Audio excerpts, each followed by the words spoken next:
Welcome in. What's Right with Nick Wright, episode 294. Appropriately dressed today with the Chiefs colors villain sweatshirt. Because, all right, you need a bad guy, we'll be your bad guy. I mean, we're going to... Unbelievable the amount of whining and bitching and moaning from folks at the praying at the altar defending a Texans team that did everything you do to lose a game. Terrible special teams, check. Lose your composure, check. Score one touchdown on offense, check. Oh, the refs. Every single one of those calls everyone's complaining about happened when the Chiefs had the ball. The Texans' big advantage is their defensive line. Their guy got sacked 8 times. Their guy. So, but that's fine. Part of me understands it because I will admit, during the midst of the Patriots dynasty, I felt like they got all the calls, so I empathize. But what was tied to the Patriots, the feeling of the unfairness with the Patriots, was the multiple documented cheating scandals that they lost draft picks or had their quarterback suspended for. So it was like, it feels like it might not all be above board. The Chiefs invite a pop star to a game and people are like, man, the NFL's rigging it. By the way, how would that work? I'm just curious. When they're like, the NFL is rigging it, we know the NFL is just 32 owners of other teams. They're like, guys, here's the plan. We're screwing our own team. And the Texans owner's like, gosh darn it. All right, fine. I'm in on it. But I don't like it, boys. But I'm in on it. So it's not the owner. So who is it? Roger Goodell, who works for the owners and makes $60 million a year. $60 million a year. Highest paid person in sports. He might make all in more than Shohei. And he's like, all right, at the risk of ruining the greatest gig in sports, I just got to tell you, I'm just going to tell Cleet Blakeman, 50-50 calls, give them to the Chiefs every time. You morons. We'll get to that in a moment. But first, Damonza, good to see you. Good to see we you, didn't Pops. talk this weekend. Tough spot for your Ravens. Feel like we've been here before. We'll get to that in a moment. But we'll do the show as scheduled as we normally do. Here's what missed the cut. This is where I hate the producers. I have a very carefully curated social media feed to where I have avoided everything about this young man, the Rizzler. I don't know who he is. I don't know how he got famous. I know nothing about him. But now he's leading the show because he was at the football game. TikTok banned and unbanned. Ref suit on too. Oh, okay, nice. I really don't know. Is that what he wore? I have no idea. I thought if you would have asked me 3 weeks ago, I thought Baby Gronk's nickname was Rizzler. I didn't know these were two different kids who were going to be whose parents are taking advantage of them. And changes to the National Spelling Bee. I'm on one today. And I know people want the football commentaries, greatest football weekend of the year. Have I ever told the audience? Have I even ever told you, Damonza, my spelling bee history? Yeah. I believe I know of it. I don't know if I have. No, maybe. Rejogged. I know I haven't told it to the audience, but I'll real quick. So every year, for like however long you do the spelling bee, 5-6 years, I'm not sure. Every year, crushed my school spelling bee. Crushed. There were my local spelling bee, because then you advance to like the, like the district or whatever. And then every single year at either sectionals or regionals, before you got to the nationals, the biggest of the big stage, not only would not win it, but would trip up over a word I got right before. Like, just disaster. Year after year after year. And then in my student newspaper at my school, there was somebody took a shot at me, like made fun of me. about Oh, like Nick like Wright choking trips in the up on spelling bee. such and such. Yeah, exactly.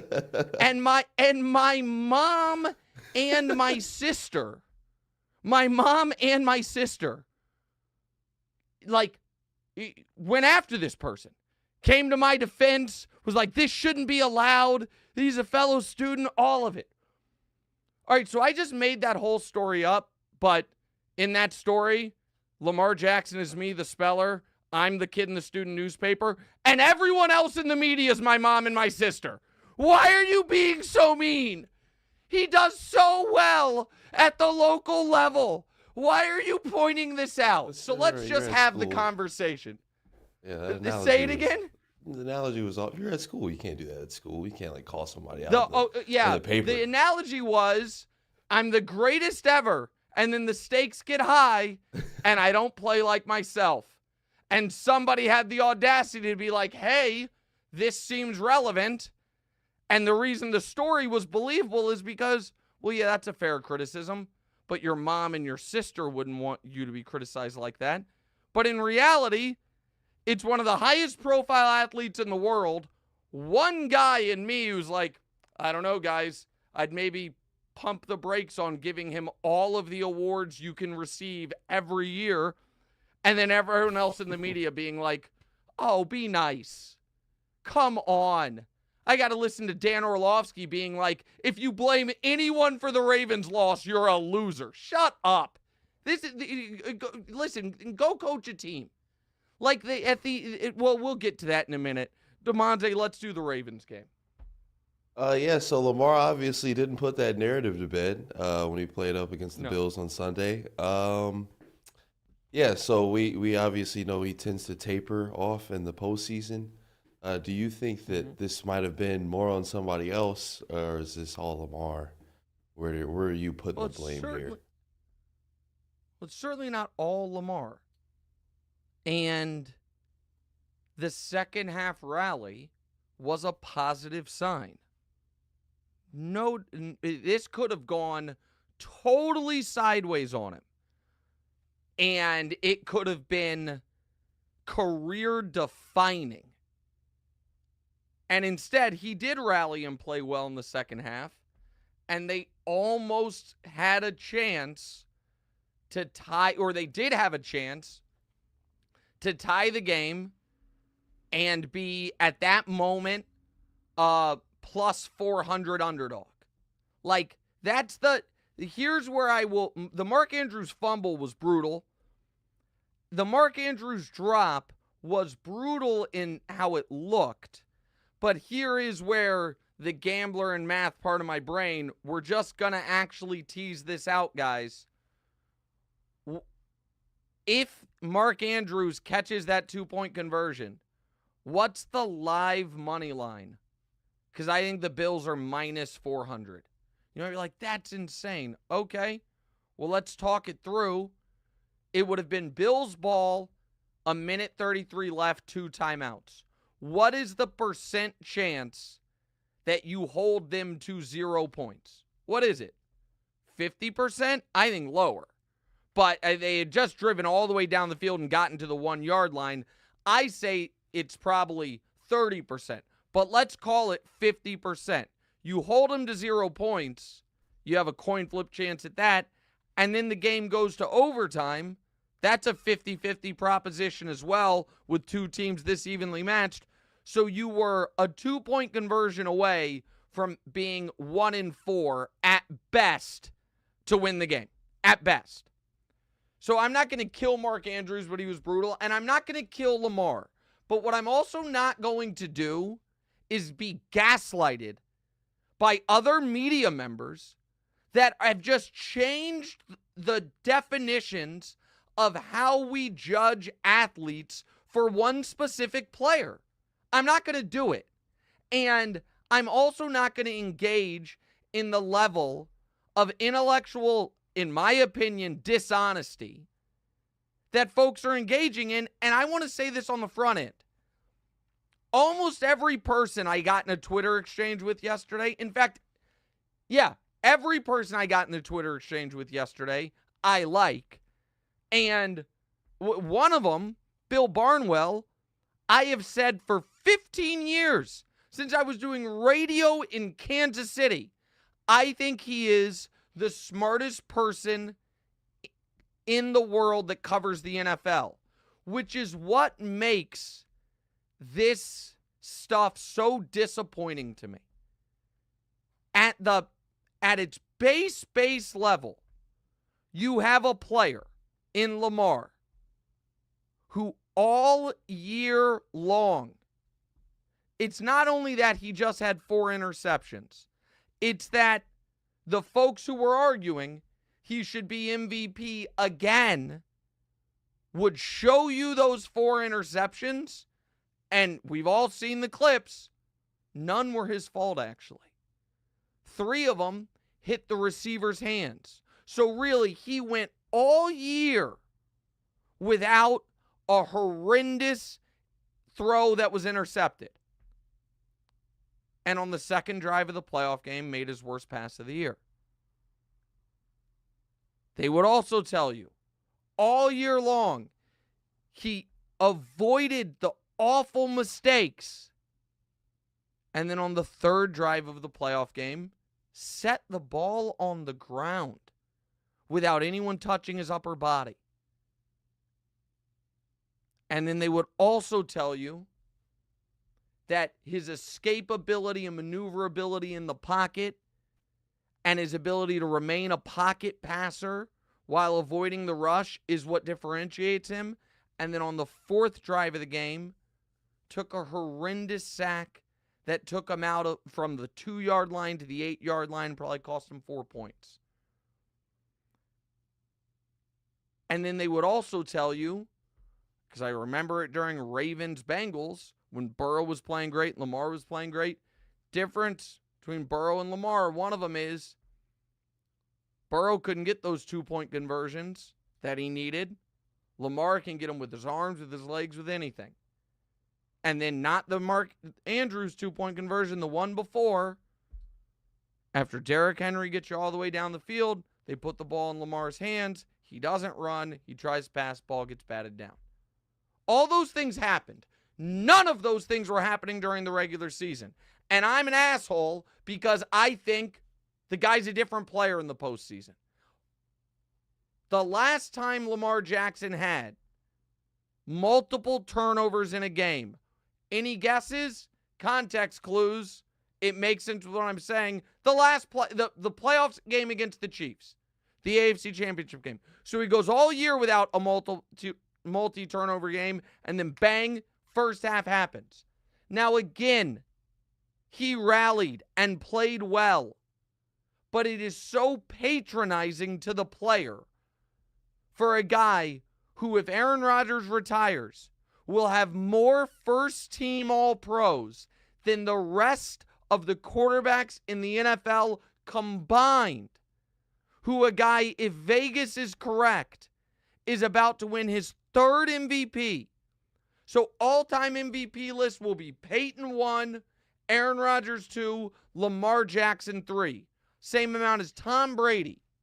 More than Patrick Mahomes or Joe Montana.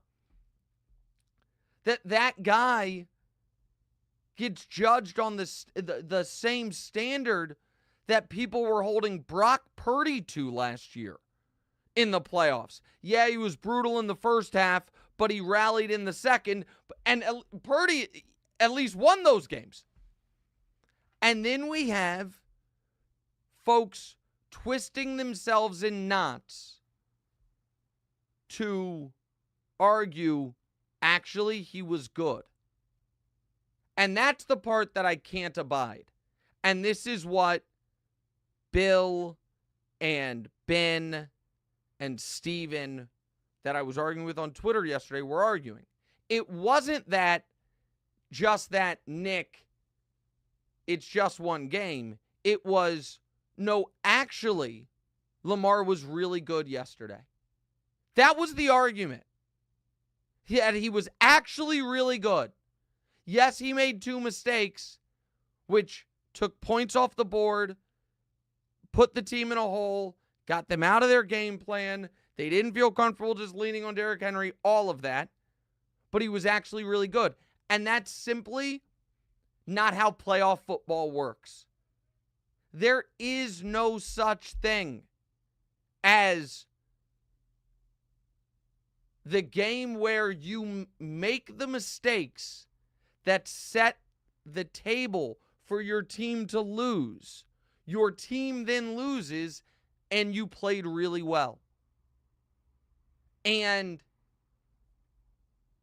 the idea that we ever hold good but not great near the end of their career tight ends to the same standard as smack dab in the middle of your prime, defending MVP, likely repeat MVP quarterback is just dishonest. So let's go through the tweets. And we'll start with my friend Ben Solak, who I think is excellent. And I said this on the front end, where Ben says, I'm very surprised he made such bad mistakes in the first half, as he's avoided those all season. Extremely unlike him. Pause. And this is Damonza Ware. And listen, I know you don't like my Lamar opinions. And so maybe you're more with them than with me.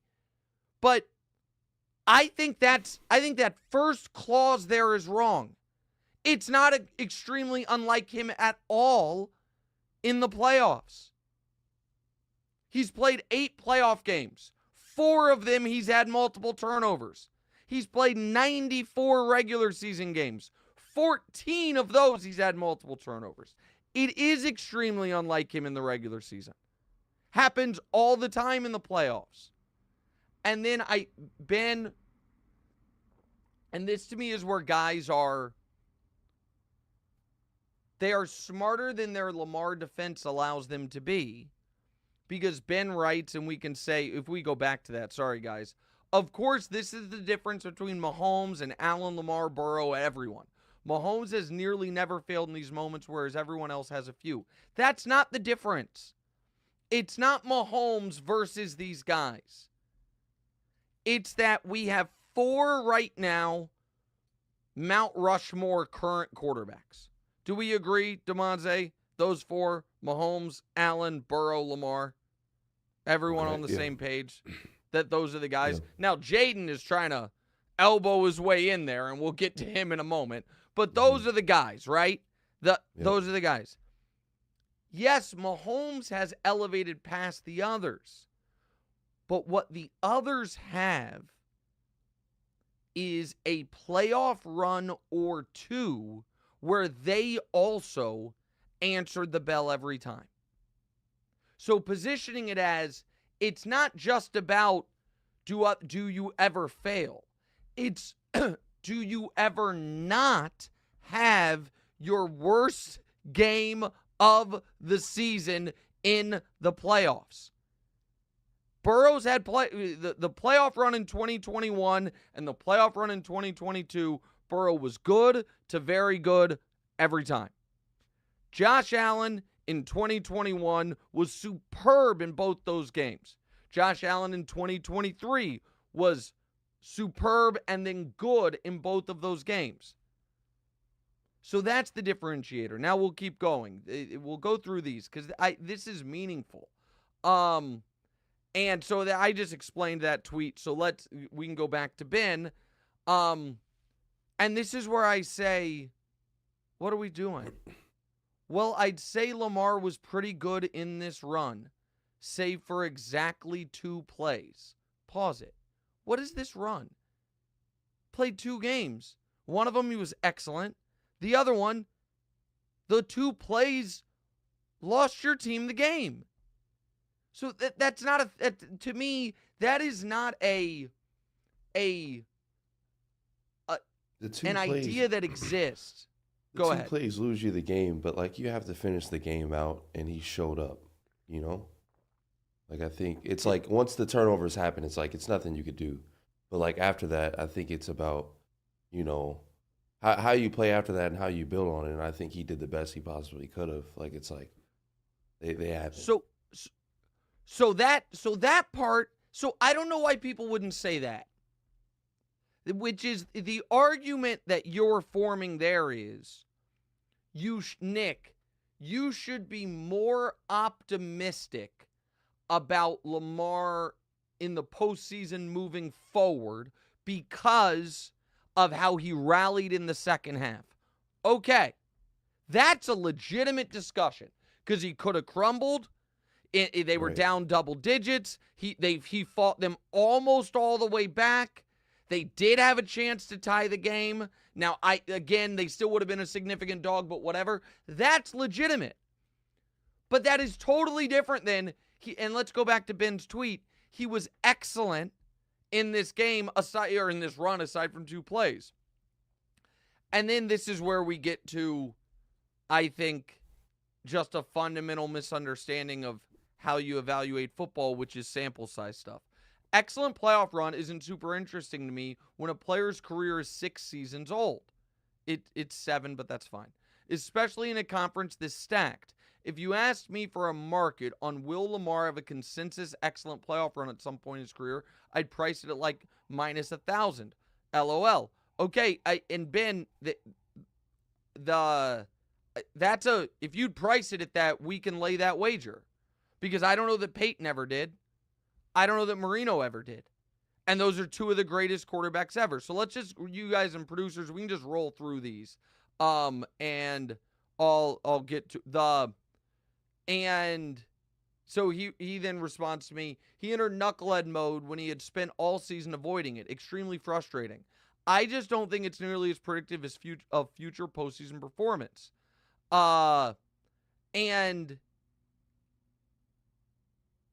what possibly could be predictive of future postseason performance than one's entire postseason career? And maybe there is just a belief some people have that I do not share, that playoff football is no different than regular season football. But I think we have seen this weekend, the quarterback with the better stats has not really fared that well, except for Commanders-Lions. It's the quarterback who's been able to avoid disaster. Now, at some point, we'll have an old school quarterback duel where both guys play great. We haven't had it yet. The weather gets tougher. The defenses get tougher. Players get more nervous. And let's roll through Ben because I don't want to pick on Ben, but these were public tweets. It said it's not that it's hard to not admit. It's that it's remarkably less meaningful to me than his body of work, which is legitimately 6 seasons of legitimately unbelievable football. And so, yeah, I personally, for quarterbacks, value playoff performance disproportionately the regular season performance.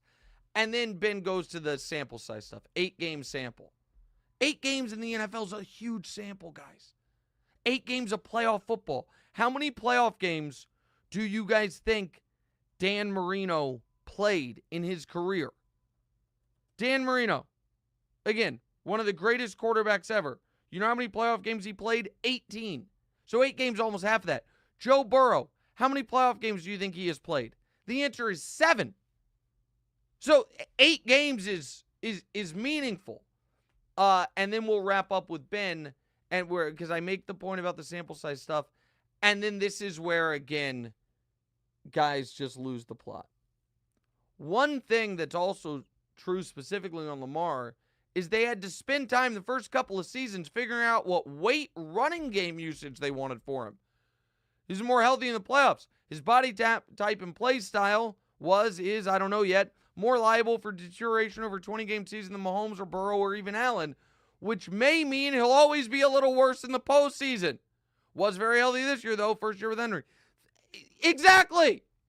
I appreciate that we got there. Now, we can put it on weight, but at the end of the day, it's like, oh, yeah, by the way, I agree, he's worse in the playoffs. Okay. And now and we'll go through these other ones faster. My buddy Bill Barnwell, who I texted Bill because I was listening to a pod from before this game where Bill said Lamar has been the best quarterback in the NFL the last 2 years. The best quarterback in the NFL the last 2 years. And I was like, you got to be kidding me, Bill. And this is where I'll just read Bill's tweet in full because to be fair to him, but I can't follow this reasoning. But even with the turnovers, Lamar was ... better than Patrick Mahomes yesterday. 20 points of QBR better. The offense scored more points. He moved the ball better and did that without his top wide receiver all game and with his top tight end seemingly actively sabotaging the team. No arguing Mahomes has been better than Lamar in the postseason over the course of their careers. But over the last 2 years, the window in which I'm talking about, their postseason numbers are ... basically identical. But one guy's had his top wide receiver fumble away the ball at the 1-yard line in the AFC Championship game, and his top tight end fumble away a long completion, dropped game-tying 2-pointer, and the other's receivers, as horrific as they were during the 2023 season, haven't. Okay, so let's just disregard the fact, as I pointed out, that everyone talks about Zay Flowers fumbled the ball with the Ravens down 10 at the 1-yard line. Okay? Because they had scored 7 points because the quarterback wasn't effective enough and the quarterback had turned the ball over. And on the very next drive, the quarterback threw a pick. It's last year's game. The Chiefs in the round before fumbled the ball at the 1-yard line. McCall Hardman. Same type of player, same spot on the field in the fourth quarter. But the Chiefs survived it because the quarterback had played great up to that point. They had a 3-point lead. And then in the Super Bowl, the Chiefs fumbled. Not Mahomes. The Chiefs fumbled inside the 10-yard line. I don't remember if it was Pacheco or Clyde, whoever it was, running back fumbled. But the argument that, hey, look at his QBR, and in a game that the Ravens were favored, that everyone but me seemingly thought they had the advantage and they had the more talented roster, that they played from behind the entire time because of Lamar's 2 turnovers in the beginning, that game he played better than a quarterback that understood exactly what they needed to do, and in the critical moment, 3rd and 11, in the red zone, up only 1, the Texans have just scored, throws a falling touchdown pass to Travis Kelce is just bananas to me. A little more from Barnwell before we move on. Lamar did make 2 mistakes. That's different than the player he was during the regular season. Can't argue that.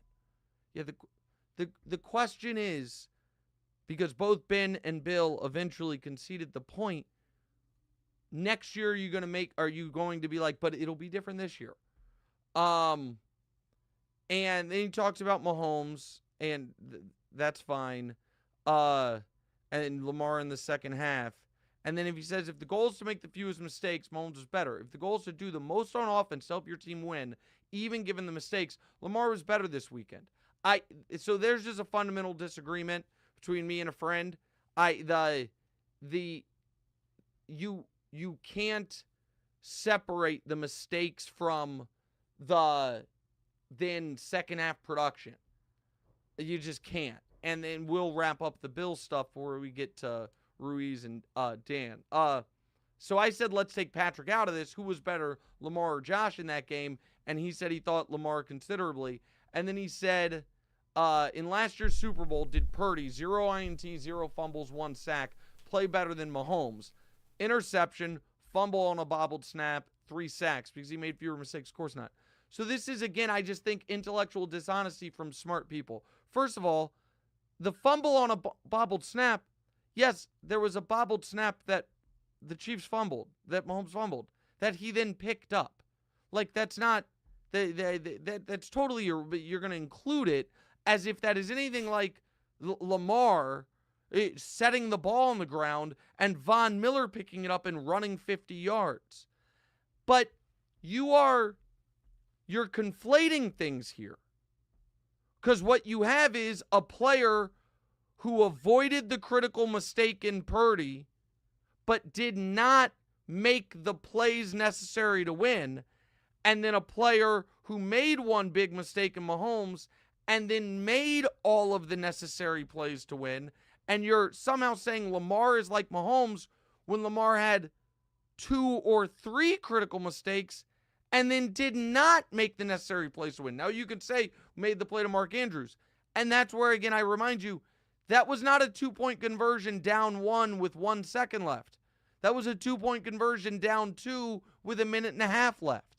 So I don't know what to do. And then just quickly the Steven Ruiz thing, and then Dan Orlovsky. So Steven Ruiz was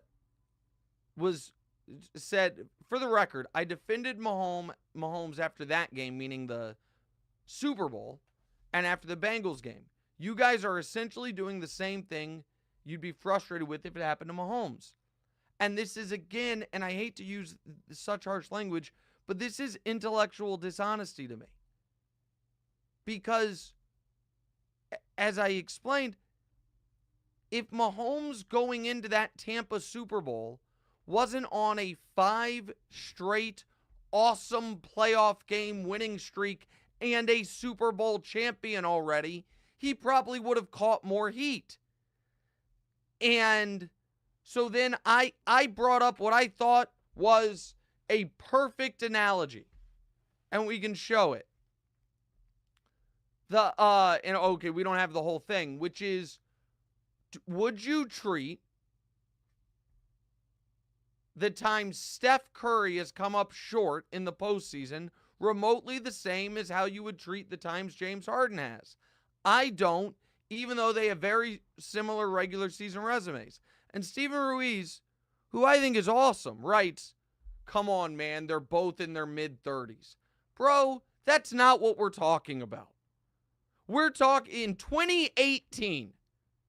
In 2018, when they were both in their primes, if Steph Curry had a rough game in the postseason and James Harden, the league MVP, had a rough game in the postseason, do we treat it the same? Of course not. Because everybody knows and everybody acts the same about all of this stuff, except for when it comes to this quarterback. And I will give Mike Silver credit because he actually said he was honest about where a lot of this comes from. I'm going to read Mike Silver directly. If I seem a little triggered by the Jackson bashing, I have my reasons. Critics have tried to marginalize him from the jump, even before he was in the league. Remember, in February of 2018, 2 months before the Ravens drafted the former Louisville star with the last pick of the first round, when Hall of Fame general manager Bill Polian proclaimed on ESPN that Jackson should switch to wide receiver, Polian called the Heisman Trophy winner, quote, short and a little bit slight. Clearly not the thrower the other guys are. The accuracy isn't there. So here's why I bring that up. And I've said this before, and I will say it again. The initial Lamar Jackson discourse was toxic, and not by Polian necessarily, but by others, oftentimes felt racist. That is undeniable. Because of that, there have been, in my opinion, a lot of well-meaning people who have felt like we can't and shouldn't criticize him. And it's patronizing to the player. And that is why, and it all is fruit of that Bill Polian poisonous tree from February of 2018. Because everyone, during when Lamar was taking the league by storm, crushed Polian for what was incorrect analysis. But then when you read the quote that Mike Silver puts in there, what you will see is Lamar's biggest defenders echoing a piece of it. Short and a little bit slight. And my buddy Ben Solak's like, well, early in his career, they had to figure out his weight. Clearly not the thrower of the football other guys are. You know what yesterday's commentary was? Why didn't they give the ball to Derrick Henry more? Why weren't there more Lamar Jackson designed runs? And nobody wants to be lumped in with the folks that were like, yeah, Bill Polian's right. The guy should change positions, because those people were idiots. They were wrong. And oftentimes they felt racist. And so because of all of that, there is now folks twisting themselves in knots rather than simply saying, guys, reminds me a lot of Peyton Manning. Not a single quarterback I'd rather have maybe in the history of the league in the regular season. But in the biggest spots, you're kind of holding your breath. That's all it is. That's all it's ever been. And he did have an opportunity, Damonza, for a Peyton Manning moment yesterday. Sunday. Peyton Manning was down 21-3 in the AFC Championship game and didn't play great in the beginning of that game. And he didn't almost come back. He came all the way back, and they got the Super Bowl. And then the Super Bowl, he didn't play great against Rex Grossman, but they won anyway. One day Lamar will have it, I would bet. But I resent people. I shouldn't say resent people. I resent the idea that somehow this level of analysis that I've done for the last half hour is lowbrow. That, oh, that's morning talk show stuff. When, guys, if you're explaining to me that actually by success rate or EPA per play or QBR, Lamar was great on Sunday, I say this with no reservation, you are the one that doesn't understand football. If you thought Lamar played a great game on Sunday, you don't understand how football works. And no fancy advanced metric is going to teach you.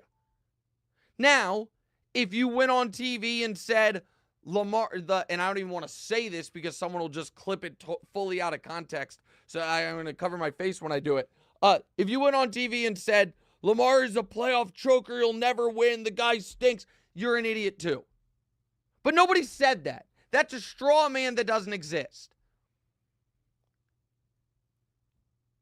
And if you have a job on those morning talk shows or afternoon talk shows, and your take is, it's nobody's fault they lost, and any criticism makes you a loser, as Dan Orlovsky's take was, then hey, man, I hope you get that offensive coordinator job you've been gunning for.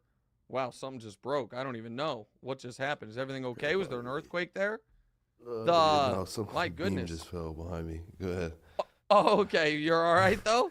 Yeah, all right. Let me bring this back, because this maybe that was the sports media ombudsman god saying, Nick, save this for Thursday on the show, but I won't. So I'll do it again here. If put the Orlovsky tweet back up. If your take is you can't put the loss on anyone, and if you do, you're a loser, then hey, man, then maybe coaching is what you're meant to do. Because as uncomfortable as it may be, and if you check your Twitter mentions, as angry as folks may get, our job is it's not purely to criticize, but it's not purely to explain how great and awesome and wonderful everyone played and how, man, none of it was their fault. And I'll read the Orlovsky tweet in full for the audio audience, because, man, he has so much courage when it comes to taking shots at other people in his current profession, because he is so unable to have even a modicum of criticism for folks in his previous profession. But, quote, if you put the loss on Lamar tonight, respectfully, you're a loser.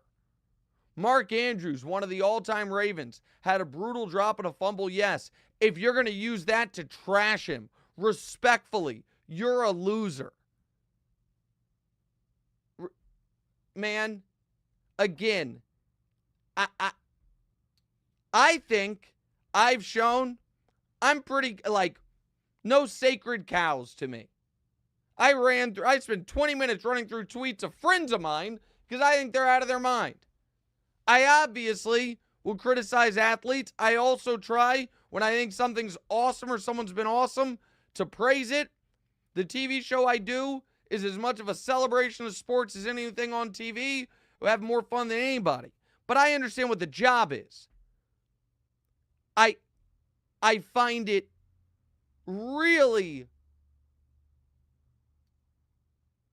I want to use the right word here, telling that Orlovsky has all the smoke in the world for folks who do his current job in a way he thinks is subpar, but literally said on TV to Shannon Sharp a couple months ago that it's not his job to criticize folks who do his previous job, NFL quarterback, if they do it subpar. Not his job. That's not my job. I'm not here for that. Okay, man. The kids would say keep that same energy, but listen, when you're doing a job because you're trying to get the coaching job, everyone's great. Everyone's always great. No one's at fault. And in fact, anyone that criticizes anyone, they're a loser. Got it. No problem. All right, I think we've got that pretty well covered. We'll talk Josh Allen on Thursday. Let's do the Chiefs. What, Damonza? You want to say you can say whatever you want. I thought we were cutting a break. No. Yeah, so No.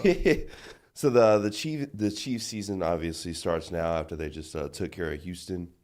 Who do you think Buffalo should be more concerned about between Patrick Mahomes, maybe some of his teammates or his extended teammates, the referees? What do you think they should be? So let's talk about the refs. And you guys have heard me say, I think I said on this last show, that I think Buck and Aikman are made men unbelievable. Love their broadcasts.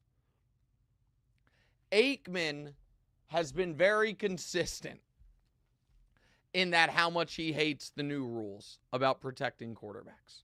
So I don't buy that he has a vendetta against Mahomes. I don't buy that. I don't think that. He really doesn't like the new rules.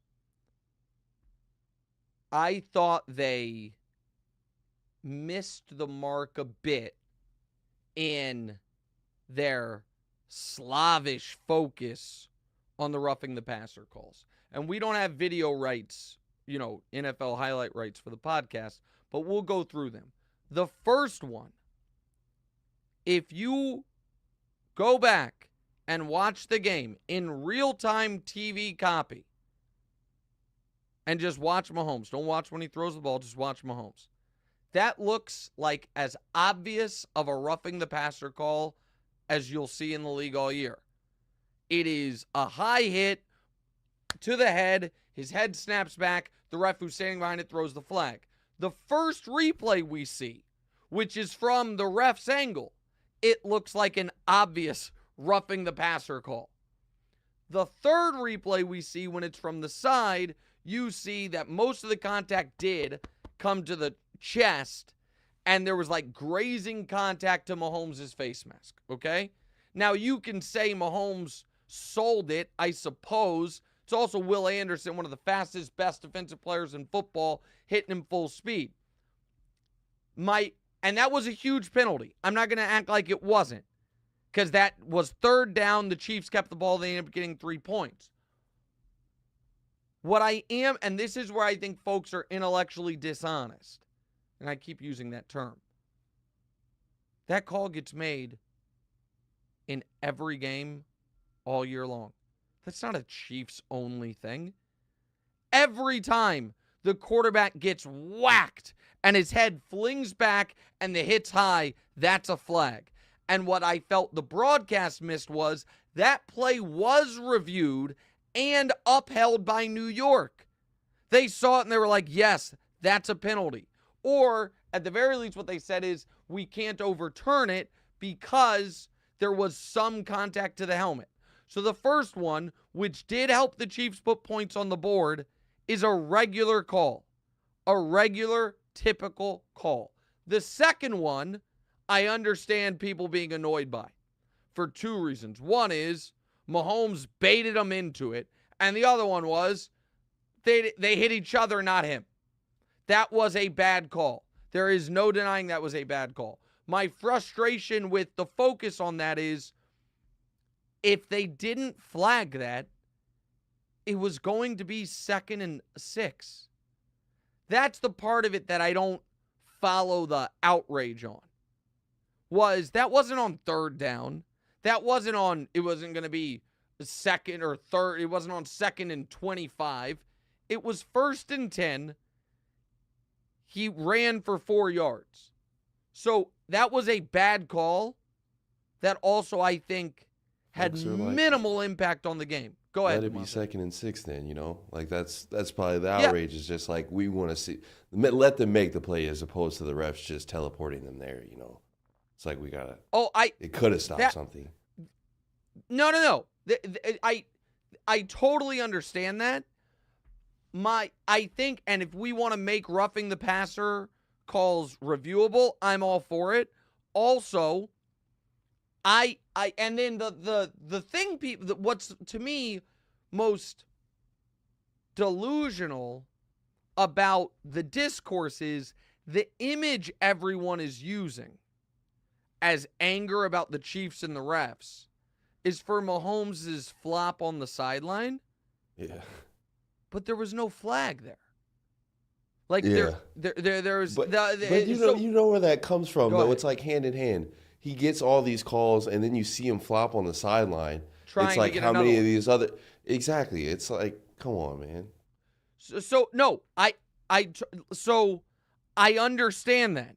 And so if we want to revisit a lot of and by the way, the running around, the one that he got that would have been 2nd and 6, that's dangerous for him. There has to be like some type of rule for that, right? Yeah, it's like they try to squeeze out every yard they can, and then they put the defender at a disadvantage themselves I physically. think that I think that there is a real argument to be made that and there's going to have to be judgment stuff, for quarterbacks, if you do not basically instantly slide, if you can run as far as you can run, but slide at the, as soon as someone's within X amount of yards of you, then you're not protected anymore. Then now you're a running back. I think I'm fine with that rule. I'm also fine with, guys, it's a penalty to flop on the sideline or in a scrum, because you don't see it so much with quarterbacks, but the offensive line, defensive linemen who jaw at each other, happened in Bills Ravens, and some bosom was like, oh, I got shot. I'm fine with that being a penalty. I'm good with all of it. But what was to me like triple annoying about the discourse was the first penalty, which did lead to points, is a penalty all the time in the NFL, and they reviewed it and said, yes, it's a penalty. The second one, I think, had minimal impact on the game. Minimal. And then the other two parts of the discourse that killed me was, if we are listing reasons the Texans lost, and we're being honest, how many do we have to list before we get to the refs? First reason is that Travis Kelce destroyed them, right? That's the first reason. The second reason is they had a special teams abomination literally from the opening kickoff. The third reason is, and this is a pretty big one, you scored one touchdown on the road at Arrowhead against the Chiefs. Teams doing that are, let me check, 0 for life since Mahomes has been the starter. And if we want to say, and I would argue the fourth reason is the O-line. Nothing. The offense, well, that's kind of hand in hand with the only scoring one touchdown. I would, okay. You know what I mean? So those are kind of combined. Right. Fourth reason, I thought D'Amico had a tough game management game. I thought kicking the 55-yard field goal in those conditions early was just flatly the wrong decision.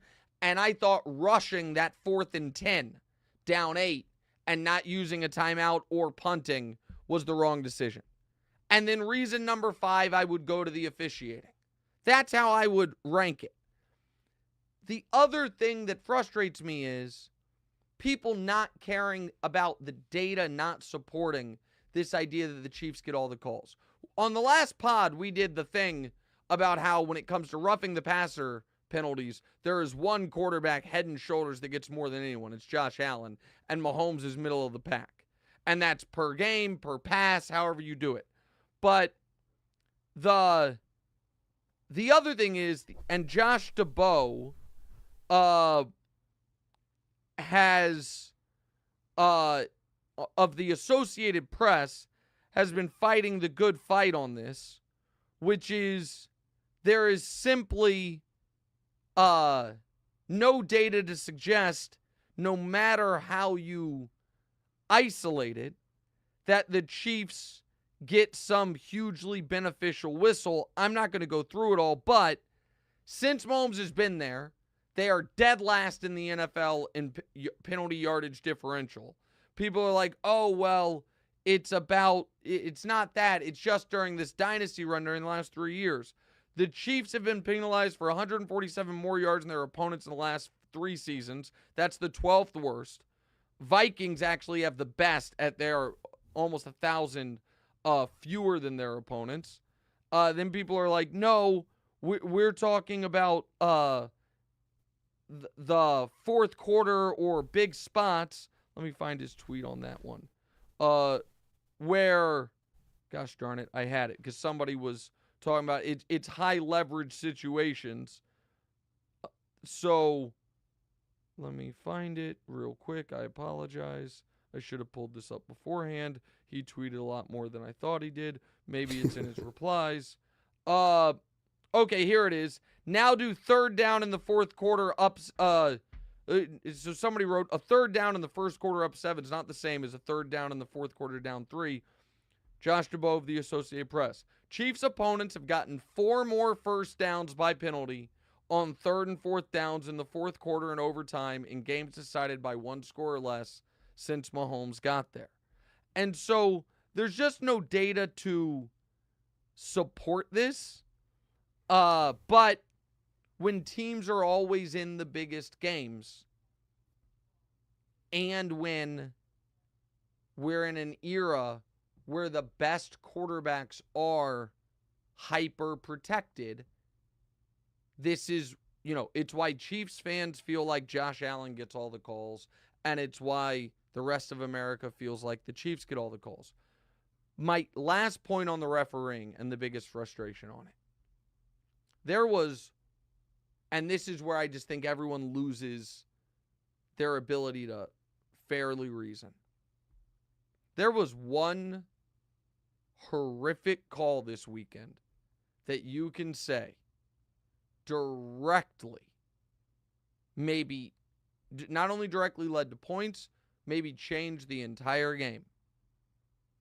And everyone is and it would have been the best argument to make by anyone during all of my Lamar Jackson ranting. But people are so used to bad calls, it didn't even occur to them. They only stick out when it involves the Chiefs.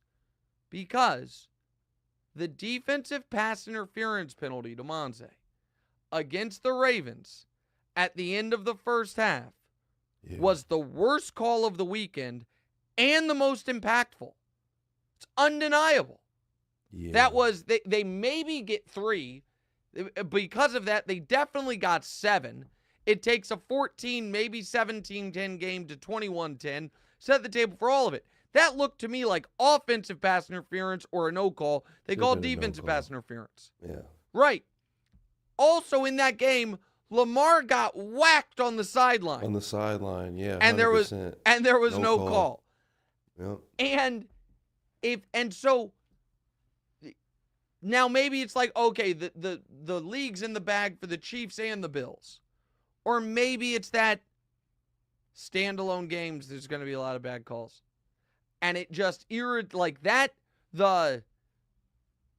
nobody brought up as a defense of Lamar the bad pass interference penalty. That actually would have been a good one. Like, hey, man, even with all those mistakes, they should have just been down 4. They sustained it. A terrible call went against them. But people are so tied to this narrative that, no, the bad calls only favor one team in the league, and it's the Chiefs. That to me, and I thought Buck and Aikman overdid the refereeing stuff in the Chiefs game. They were still talking about it when it's 3rd and 11 and Mahomes to Kelsey, the greatest playoff combination in the history of the league, combines for what is the critical touchdown. They're still, upset about the refereeing. I thought they overdid it a bit. I thought Nance and Romo underdid it on that DPI. That DPI was a Romo agreed huge with the call. Romo agreed with the call. Yeah, I couldn't believe it. And so that to me was, that's what I'll say about the officiating. All right. An hour-long A block is pretty good. We're going to have a much quicker B block and answer some listener questions. Quick break, right back. What's right?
Welcome back in What's Right with Nick Wright. This episode of What's Right with Nick Wright is brought to you by Daya Pizza, featuring dairy-free cheese made with their new Daya Oat Cream Blend. Dairy-free cheese come a long way.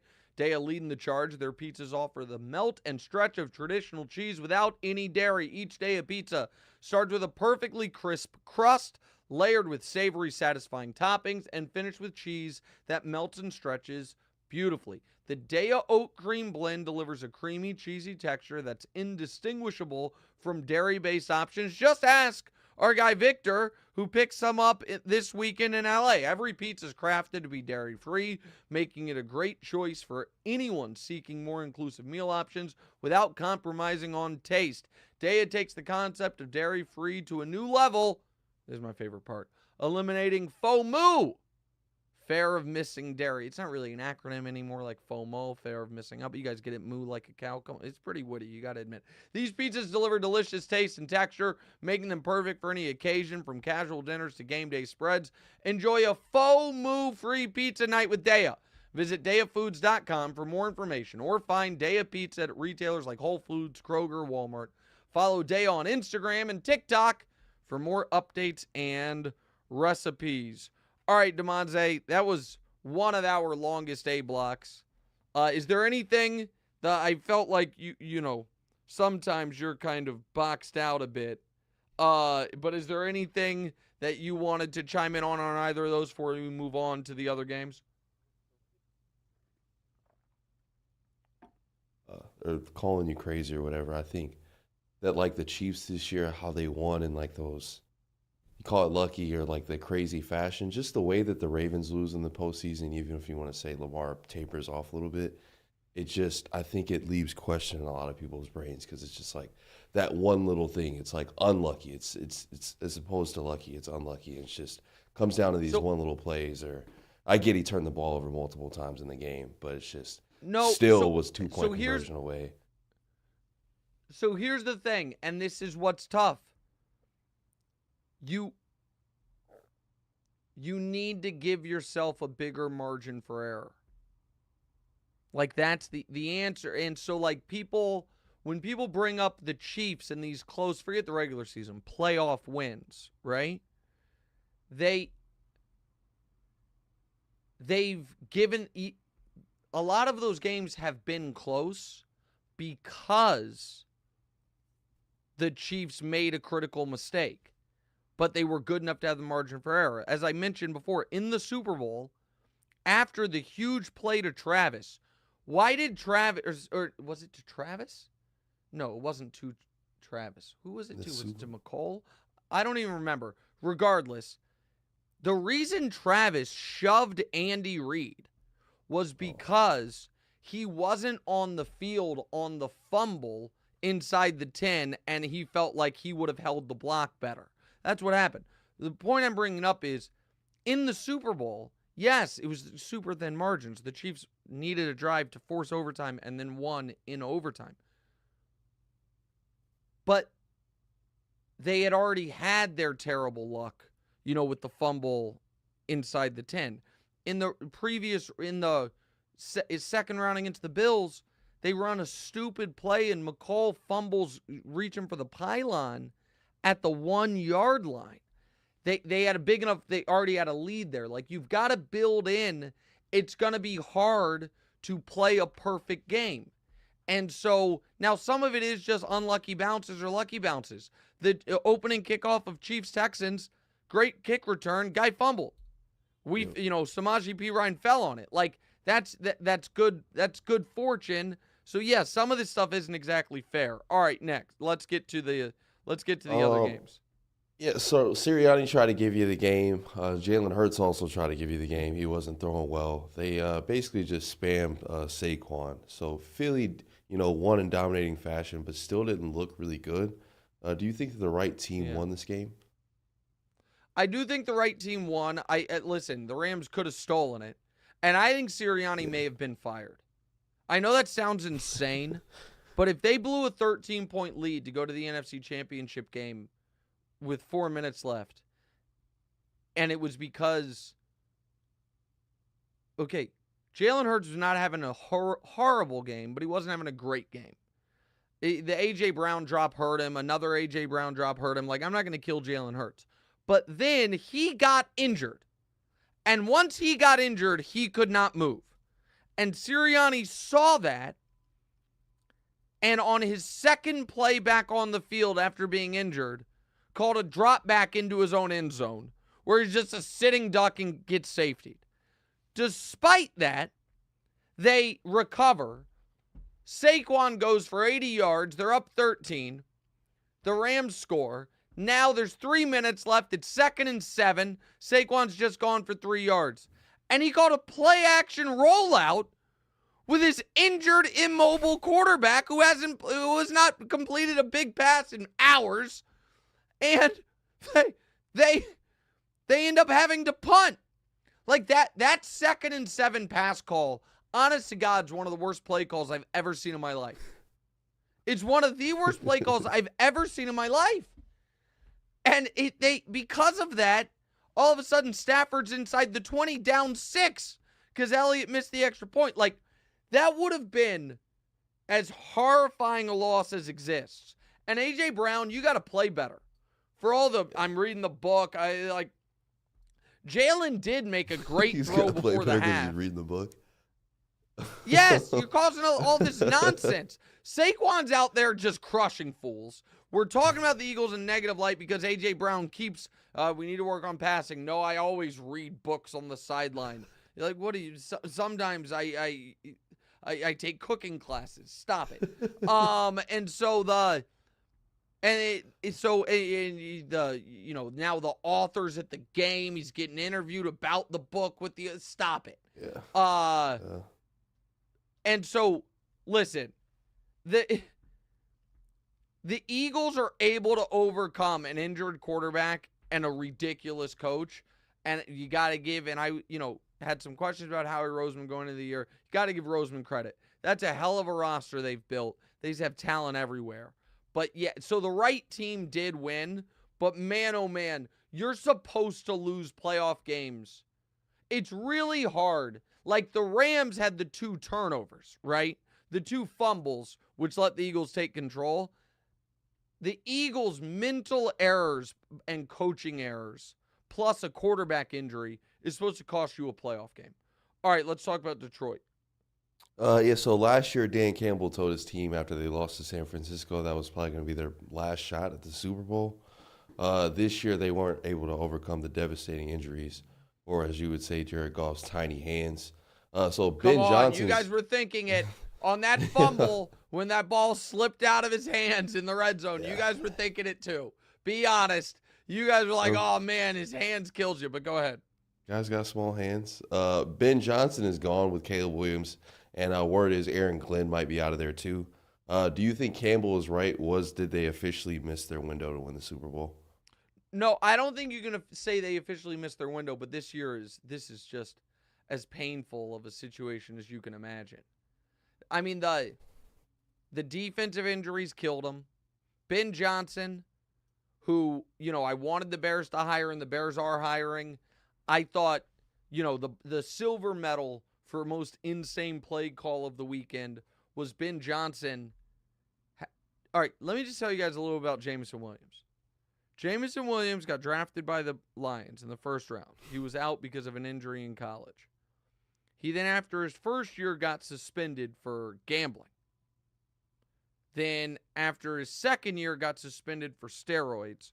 While he was suspended for steroids, got pulled over by the cops, had guns in the car, and was like, no, I play for the Lions. You got to let me go.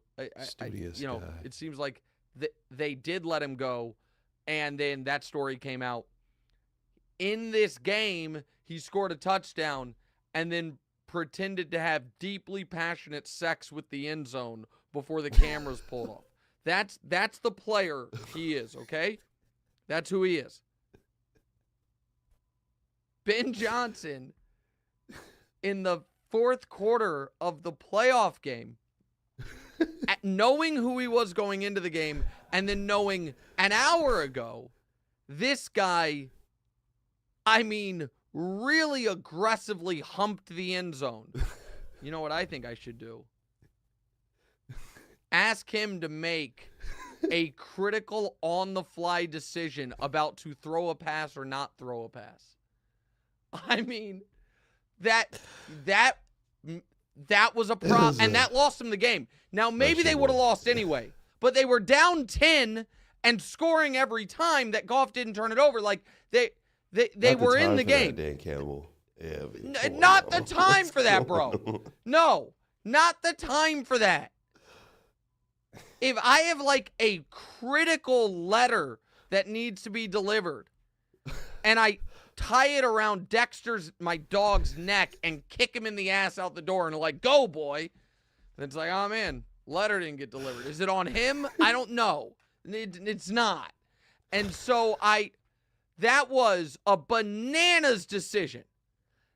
And then, so the defensive injuries, Goff's hat trick of turnovers that mattered in the first half, fumble, pick six where he got cracked, and then the pick in the end zone, and then the Jameson thing.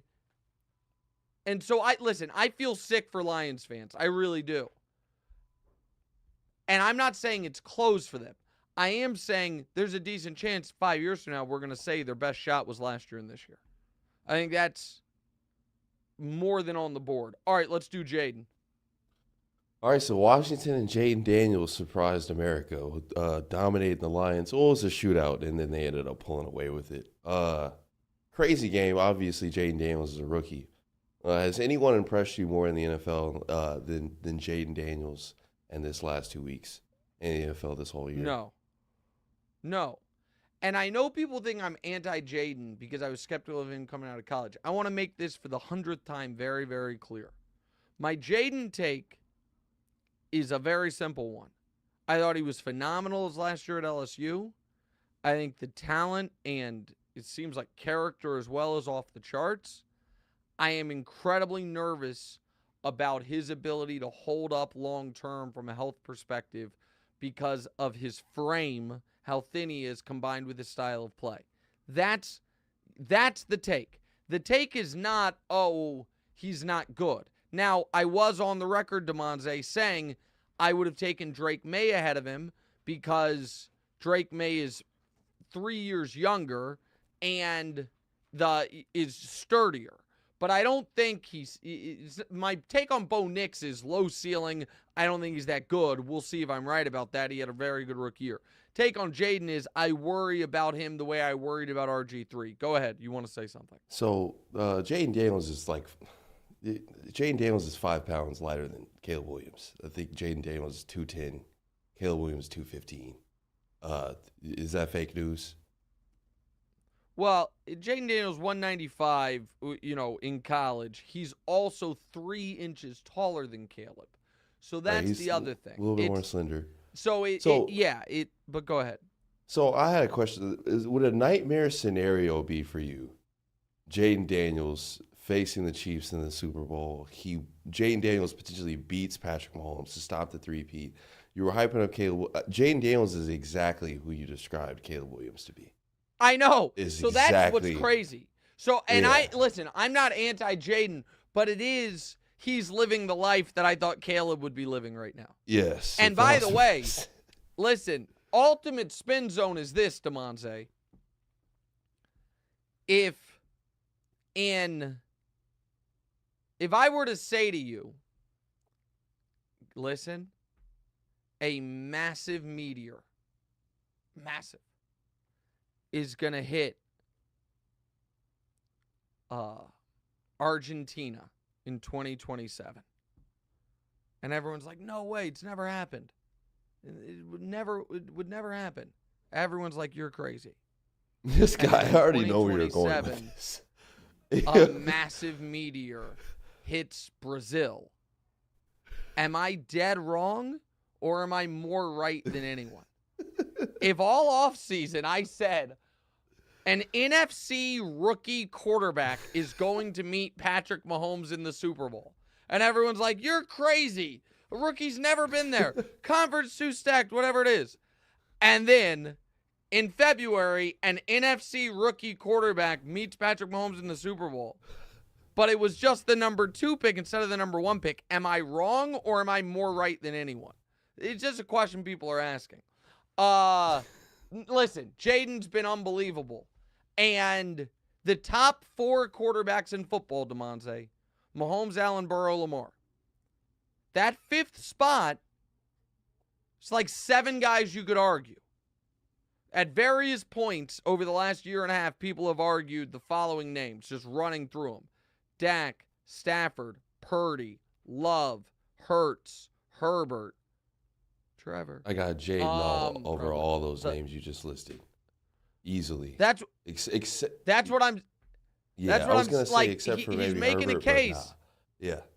No. 1,000%. Jayden's already got. Jayden's crushing in these playoffs. It's just talking about like the skill set, but yeah, he's different and he's calm. It's like he's been here before. But there's no question about it.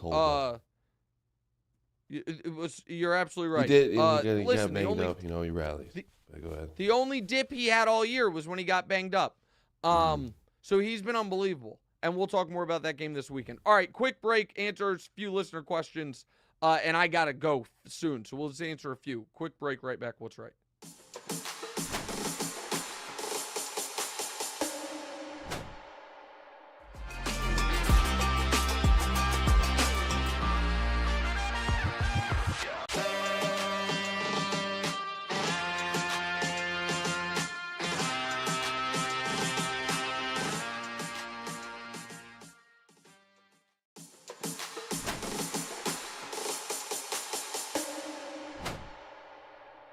All right, welcome back in. What's Right with Nick Wright. Damonza, ask these 3 listener questions, and I got to run. Casey Colossal, not named Mahomes. Which quarterback would you like to start a franchise with? Allen. For me, it would be Allen. And that's a pretty easy question. The Burrow's the only other one that I would have a real strong argument for, but Allen's maybe the most durable player in the league, and Joe's not. I know Joe was held up this year, but so that one's super easy. Next. Mr. Brownstone, is Jayden Daniels already a better quarterback than Lamar Jackson? All the running ability, but the ability to pass. No, so that's what I think way too far. Because here's the thing. There is real obvious tangible value to Lamar being an A triple plus in the regular season, even if he never improves in the postseason. If this is who he is the rest of his career, the odds are they'll win a Super Bowl anyway. Jayden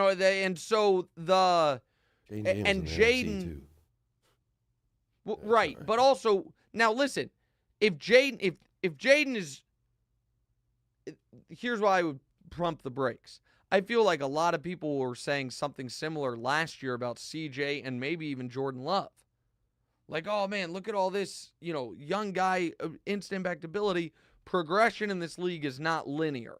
And this is also, when people are talking about the thin margins you were talking about with the Ravens, Damonza, there's also this. Jayden's been unbelievable. If the Bucs rookie center doesn't screw up the snap count with 2 minutes left in round 1, we probably don't get any of this from Jayden.